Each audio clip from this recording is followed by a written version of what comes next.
Hello, my YouTube minions. I have another battle here against Qwilliams23.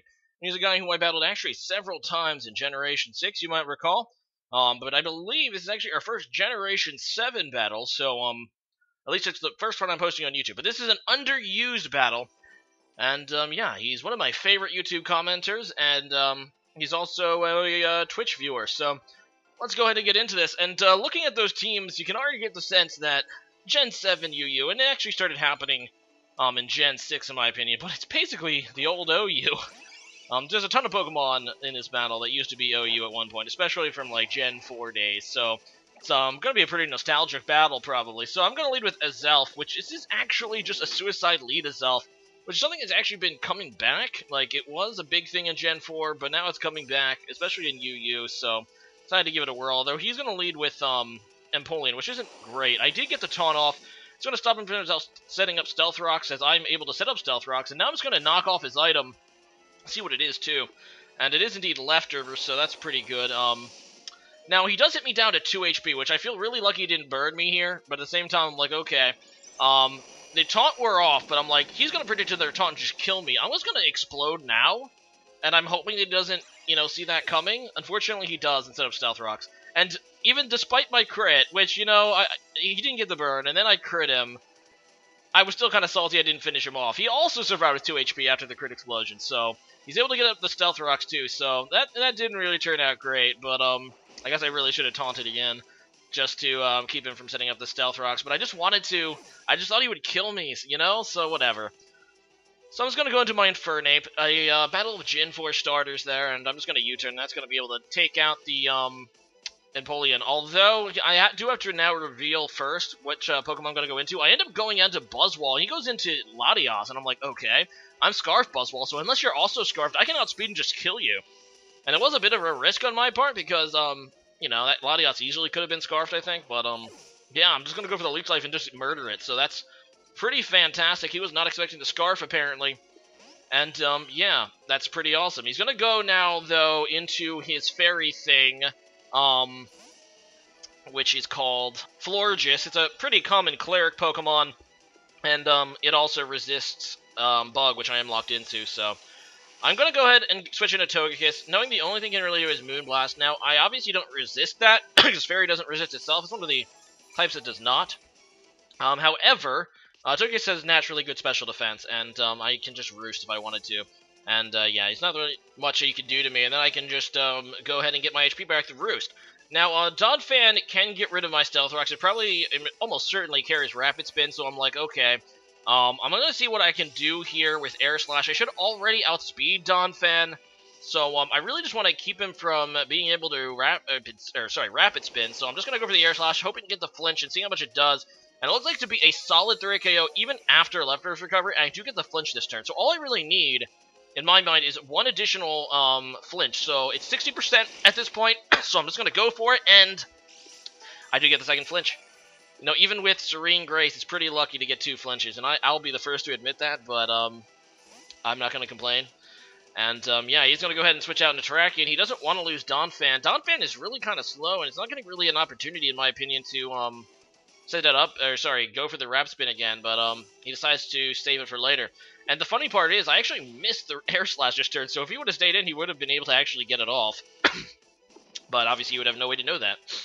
Anyway, he's going to go for that Stone Edge with Terrakion. It's not really going to do much to my incoming Buzzwole. But, yeah, he decides to go back into Donphan. I just go for the Earthquake because at this point his team is super weak to Earthquake. And even though Donphan does have good physical defense, it's not going to be enough to survive this Earthquake. And, yeah, it's going to give me another +1 attack. Now, he's going to go into Florges again. And, Florges is especially bulky as far as its base stats go. But, a lot of them do carry physical bulk. In fact, they're primarily physically bulky, EV'd. But I'm like, it's a +1, I should still be able to do some damage to it. It doesn't have great defensive bulk as far as its base stats go, but this thing is clearly max defense, because it takes that really nicely, even at +1. He's going to be able to take me out with Moonblast. Now, I did expect it to survive, but I didn't. I was hoping to a little bit more than that, so I could easily get the kill with something else. So that's not great. I'm just going to go into Pidgeot, though. Pidgeot, or Pidgeot, or whatever you want to call it. Apparently the anime has done it both ways, and every time I use this Pokemon, tells me I'm pronouncing it wrong no matter how I pronounce it. But whatever, I'm going to Mega Evolve into Mega Pidgeot, and I like calling it Pidgeot because it's, the Pokerap calls it Pidgeot, so there. Anyway, he's going to go ahead and Protect to see what I do, and also get additional Leftovers Recovery, which is a good play. Now this thing does have a ton of special defense, just naturally, so this thing is just bulky all around. I'm just going to see if I can kill it with Hurricane. I am actually running a modest Pidgeot, or Pidgeot, or whatever, and as you can see, it nearly kills this thing, but he is going to be able to get the Wish off, and he's going to be obviously able to Protect here. But looking at how much damage I did, he's not really going to be getting... And I decided to switch it up at this turn, in case you wanted to switch out into something. Try to get the switch, but yeah, obviously he's just going to stay in. But I kind of do like the amount of damage I'm getting with Hurricane, and I figure it's only a matter of time. It's a 30% chance to get a Confusion with it, so I'm like, it's only a matter of time before I get the Confusion, or just straight up crit. That'll end this, mirror match right now, and there you go.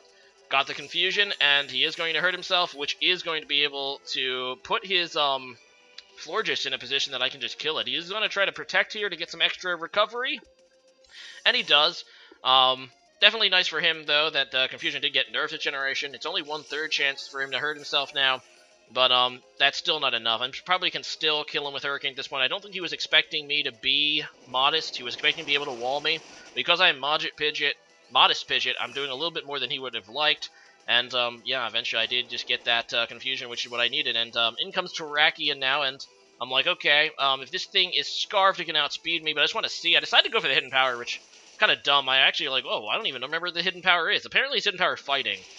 Because this Pidgeot is, I believe, made for OU, where it has to deal with Tyranitar. But yeah, it actually would have been stronger just for me to go for the Hurricane again. Not that it matters, though, because I have 2 Pokemon that can just sweep me at this point. And I decided to bring in the Pokemon that I haven't used yet, and haven't even used yet on YouTube, period, which is this Zydoge. A.k.a. 10% Zygarde form, which is an interesting Pokemon. It's faster than normal Zygarde, and I am bringing one with a Choice Band. I'm just going to go ahead and lock myself into 1,000 Arrows, because it's a ground move, and his last Pokemon are that and Lucario, both of which are weak to Earthquake. I could have also went into my also banded Infernape and just locked myself into, Mach Punch. That would work too, but I decided to let Zydoge come out and, do what it does. Anyway, that's a good game there, Qwilliams. Thanks for the match, and today's question of the day is going to be, what is your favorite fairy Pokemon? Now, fairy Pokemon, yes, are the new type that was introduced in Generation 6, the newest type. And obviously that means that it's the smallest type. Actually, I don't think that's even true anymore. I think it's bigger than Ghost or something. But it's still a pretty small type. And they're obviously putting some emphasis. Even in Gen 7, we got a few new fairies. There's a question that including some obviously legends, the Tapus. So today's question today is leave a comment about your favorite fairy type.